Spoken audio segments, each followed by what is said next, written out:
네, 블루캠프 오늘은 김영진 민주당 의원과 함께하겠습니다. 어서 오세요. 네, 안녕하세요. 합당 논란은 이제 끝났다.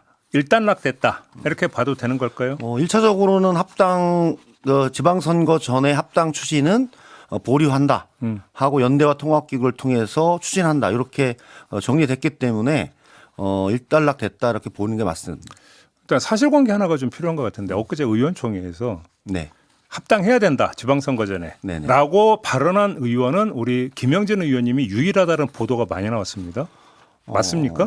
합당에 대해서 동의한 분들은 많이 있었는데 그 시기에 있어서 지방선거 전 통합이 필요하다라고 명시적으로 얘기한 사람은 김영진 의원밖에 없었던 것 같습니다. 반응이 어땠습니까? 그 자리에서. 그 자리에서는 뭐 공개적인 비공개이지만 모든 의원이 듣는 자리에서 자기 입장을 얘기하는 거라서 뭐 서로 경청하는 분위기였습니다. 그래요. 어차피 지금 일단락된 상태에서 뭐 다시 합당이 왜 필요하냐 뭐하냐 이런 질문은 안 드리겠고요. 네네. 그 다음으로 그냥 넘어가서 질문을 좀 이어갔으면 좋겠는데 연대와 통합 추진 준비위원회를 만들기로 했습니다. 자, 그런데 문제는 여기서 좀 이제 세세하게 좀 점검을 할 게 있는데 일단 이걸 지금 당장 띄우는 겁니까? 지방선거 후에 띄우는 겁니까? 지금 준비기, 그러니까 연대와 통합을 위한 추진 준비 기구이기 때문에 이제 지금 준비해서 띄우는 거죠. 지금 네, 바로. 네. 그래서 어제 저희가 이제 한민수 대표 비서실장하고 인터뷰를 했는데 그래서 여기서 뭐냐면 그러니까 지금 바로 띄워가지고 여기서 선거연대까지 좀 논의 좀 할 수 있지 않느냐는 물론 개인 의견을 전제로 이렇게 이야기를 하던데 어떻게 그건 보세요? 당연한 거라고 생각합니다. 당연하다. 예. 어떤 점에서 당연하다? 연대와 통합이라고 하는 부분들은 합당을 지선 이유로 진행한다고 하면서 중간 단계로서 연대와 통합에 대한 문제들을 서로 논의하기 위해서 그 기구를 만드는 거고 연대와 통합의 한 부분에 있어서 지금 시기는 지방선거를 같이 진행하는 시기이기 때문에 네. 논의할 수 있다. 열어놓고 논의할 수 있다라고 보고 있습니다. 선거 연대를 해야 된다는 입장이시죠? 뭐 그것에 대해서는 대체적으로 필요하지 않나라는 게 공감대가 있다고 봅니다. 근데 사실 선거 연대라는 단어를 해부를 하면 다양한 결이 나올 수 있잖아요. 네, 그렇습니다. 어떤 식의 연대가 돼야 된다고 보세요? 저는 지금은 이제 연대의 폭과 수위를 어떻게 할 것인가 이런 부분들은 선거식이기 때문에 후보자가 어느 정도 되느냐 이게 가장 쟁점이 될 것 같습니다. 광역 단체장, 기초단체장, 광역기초 등 어느 정도 수위에서 연대를 해나갈 것인가에 대해서 그 수위와 폭을 개별 지역의 후보자들과 상황을 보고 판단할 것이다라고 보고 있습니다. 그래서 실제로는 제가 주장했던 바도 합당과 통합이 더 한 번에 정리할 수 있어서 더 편하지 네. 이렇게 개별적인 연대와 후보 조정으로 들어가게 되면 더 힘들다라는 취지에서 저는 사실 지방선거 전 통합이 더 유효하고 더 효과적이다 그런 취지로 얘기했습니다. 그러니까 이제 지방의원 선거 같은 경우는 뭐 연대를 하고 말 여지도 사실 그렇게 많지는 않을 것 많지 같고 않을 겁니다. 사실은 단체장이잖아요. 네네. 단체장. 단체장 부분에서 이래서 이제 그 조국혁신당의 이제 기조는 호남에서는 경쟁한다. 다른 지역에서는 연대한다. 이런 부분이다. 그럼 후보 단일화, 중앙당이 조율하는 후보 단일화까지 가야 된다고 보십니까? 그거는 아마 양당이 연대와 통합기구를 만들면서 선거연대에 대한 수위와 폭을 어떻게 할 것인가에 대해서 논의하면서 정리할 부분이다 이렇게 보고 있습니다. 그런데 현재 기초단체장에 대한 부분들은 조국혁신당은 명확한 방침이 있지 않습니까? 호남은 첫째 아들, 둘째 아들 중에 누가 잘하는지 호남에 있는 광주 전남북의 유권자들에게 판단을 맡기고 네. 수도권에서는 우리의 후보들이 이겨야 되니까 거기에서는 연대와 그다음에 이 협의의 수준을 가져간다라는 큰 방향이 있어서 네. 뭐 그 수에 맞게끔 논의하지 않을까라고 보고 있습니다. 그러면 하나 더 특정해서 한번 질문을 드리면 만약에 조국 대표가 국회의원 보궐선거든 아니면 단체 선거든 만약에 출마를 한다면 거기서 단일화가 이루어져야 되고 일정하게 민주당의 어떤 양보나 이런 것도 검토할 수 있다고 보십니까? 그 부분을 포함한 그건 대단히 민감한 문제 아닙니까? 예. 실제로 민감한 문제고 고도의 정치적인 판단과 국민적인 여론들을 잘 취합해서 어떤 방식으로 할 것인지에 대해서는 양당 대표 그리고 연대와 통합기구에서 논의를 하는 것이 필요하다고 보고 그러니까. 지금은 조금 이르지 않나 이런 생각입니다. 해야 되느냐가 아니라 어떤 방식으로 해야 되느냐 지금 그렇게 말씀하셨어요. 그러니까 그런 다양한 저는 그것을 닫아놓고 얘기하는 것보다는 폭넓게 열어놓고 논의하는 것이 연대와 통합기구를 추진한다라고 하는 취지에도 맞고 예. 그것을 누구는 되고 누구는 안 된다라고 굳이 그 한계를 지을 필요는 없다 이렇게 보고 있습니다. 그렇게 이제 보시는 거고요. 네네. 자, 그러면 그다음에 통합은 그냥 합당하고 같은 개념으로 이해를 하면 되는 겁니까? 일단 개념상으로는 그렇다고 보고 있습니다. 그렇게 그런데 이해해도 그래서 준비 기구라는 취지가 네. 지방선거 전에는 합당을 추진하지 않기로 했기 때문에 네. 그렇지만 우리는 연대와 통합을 통해서 해나갈 수 있는 길을 열어놓는다 그런 취지라서 통합의 개념 하에는 지방선거 이후에 합당과 통합까지를 포괄하는 개념이다 이렇게 보는 게 타당할 것 같습니다. 그러면 지금 그 일정표 문제가 있는데요. 지금 그 추진준비위원회를 지금이라도 띄워서 해야 된다면 지방선거가 끝난과 동시에 양당 합당 문제가 논의가 돼서 통합정당이 출범한 다음에 그러면 그 대표 선출 이렇게 가야 된다고 보시는 겁니까? 그게 가장 상식적인 프로세스인데 네. 그런 절차와 과정이 진행될지 여부는 연대와 통합기구의 활동의 내용 그리고 네. 지방선거 과정에 양당의 연대가 원활하게 잘 진행되는지에 대한 판단 그리고 그 이후에 그 연대와 통합기구와 양당 지도부들의 판단과 결정이 주요하게 작용할 것이다 이렇게 보고 있어서 지금 먼저 예단하는 것은 적절하지 않은 것 같은데 그런 방향으로 가는 게 적절한 방향이다라고 보고 있습니다. 근데 지방선거 후가 되면 요번에 이제 불거졌던 어떤 그 당원 안에서의 어떤 합당에 대한 상당히 부정적인 어떤 정서 있지 않습니까? 이게 좀 그 수그러들 거라고 그렇게 전망하세요? 저는 제가 보기에는 크게 그 문제가 바로 수그러들거나 잠잠해질 것이다라고는 보지 않습니다. 그래요? 네. 그럼에도 불구하고 추진한다? 아니 그런 방향으로 서로 정치적인 논의를 하는 거니까요. 한마디로 연대와 통합은 쉬운 일이면은 그냥 금방 하는데 사실 어려운 일이기 때문에 연대와 통합 추진기구를 만들었고 사실 연대와 통합을 통해서 사실은 지방선거 승리, 이재명 정부의 성공의 정치적 토대를 한번 만들어 보자 그런 큰 취지가 있기 때문에 그 취지에 걸맞게 결정하고 진행하는 게 필요하다 이렇게 보는 거죠. 근데 지금 그 당원들 사이에서 합당에 대해서 부정적 정서가 표출이 됐던 것은 뭐 절차 문제 이런 거 빼고 어떤 그 당내 역학구도를 바라보는 시각, 그다음에 조국 대표에 대한 평가 여러 가지가 좀 복합적으로 얽혀 있었던 것 같거든요. 그렇죠. 지금도 저가 뭐냐면 합당과 통합에 대해서 본질적인 문제에 관한 찬반도 있었지만 네.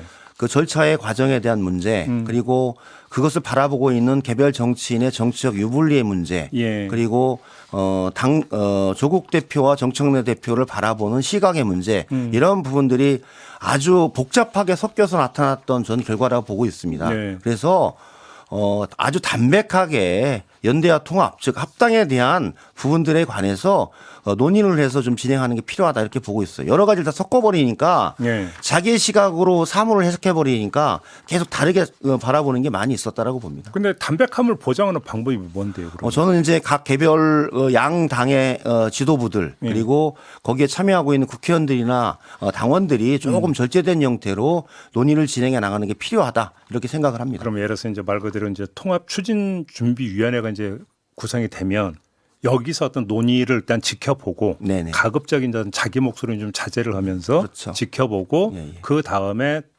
결론이 나오면 찬반의 의견을 표명해 이런 식으로 가는 게 좋지 않느냐? 저는 그렇게 좀 같이 그러니까 뭐 의견을 가지고 찬반 투표는 아니더라도 사실 6.3 지방선거 전까지는 연대 아닙니까? 네. 지방선거 승리, 이재명 정부의 성공에 정책 기반을 서로 마련하자라는 취지에 동의하면서 네. 좀 폭넓은 연대와 수기 그다음에 서로 공감의 과정을 좀 갖고 그에 기반해서 6.3 이후에 통합과 합당의 부분들을 어떻게 할 것인가를 논의하고 진행하는 과정에 좀 절제된 형태로 토론과 결정이 필요하다 이렇게 보고 있습니다. 정청래 대표의 리더십 상처받았다는 게 대체적인 진단인데 연결지어서 연임에 빨간불 들어온 거 아니냐 이런 뭐 전망까지 나오고 있습니다. 어떻게 보십니까?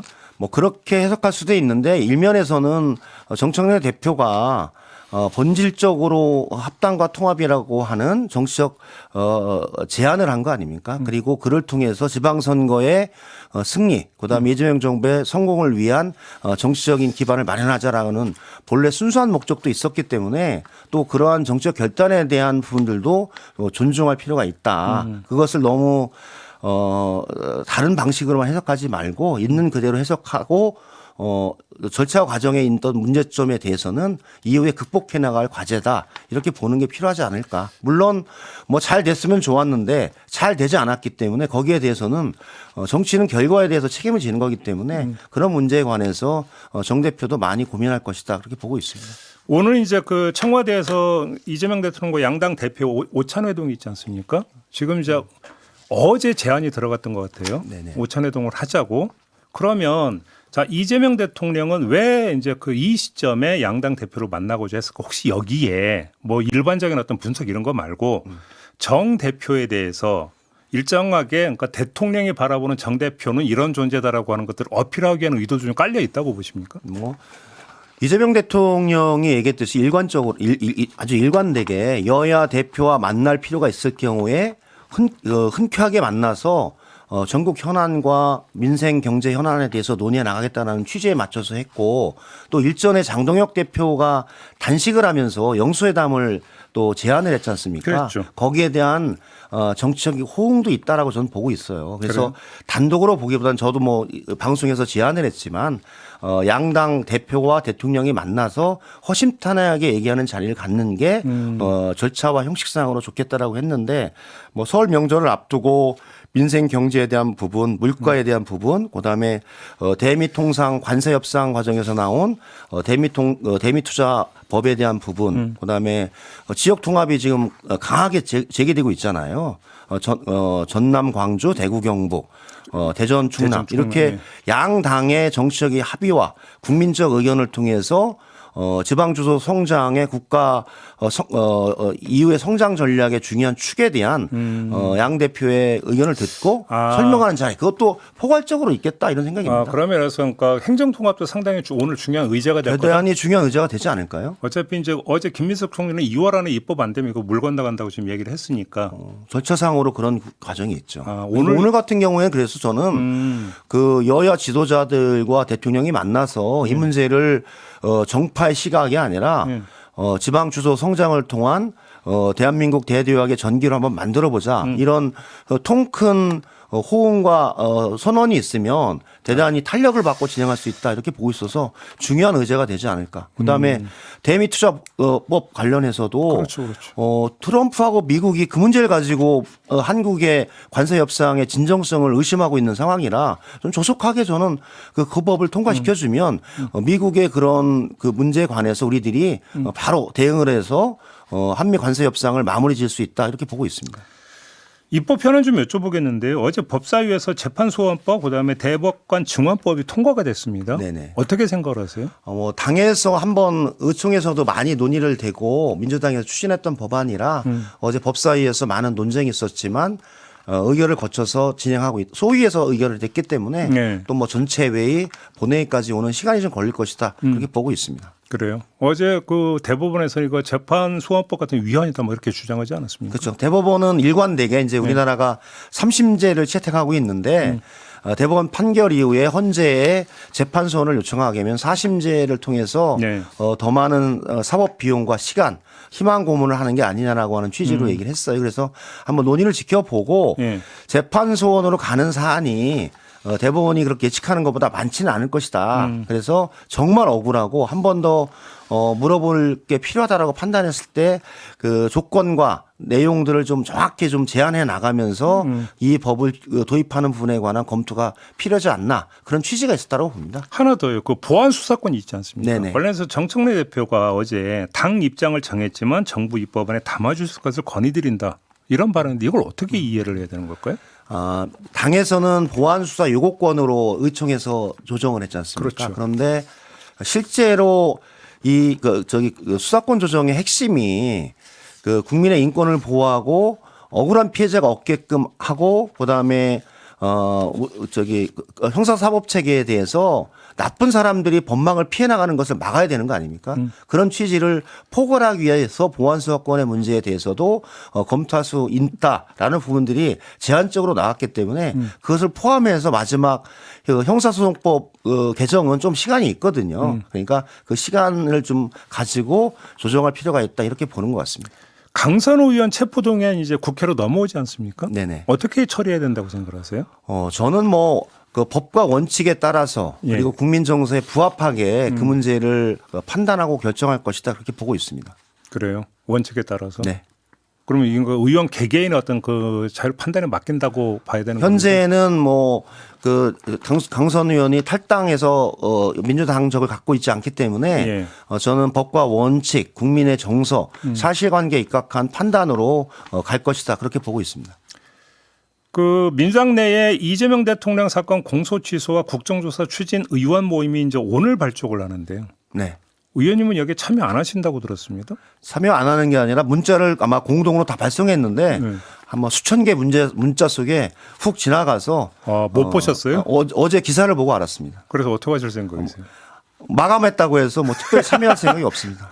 마감했대요? 이것도 마감이 있습니까?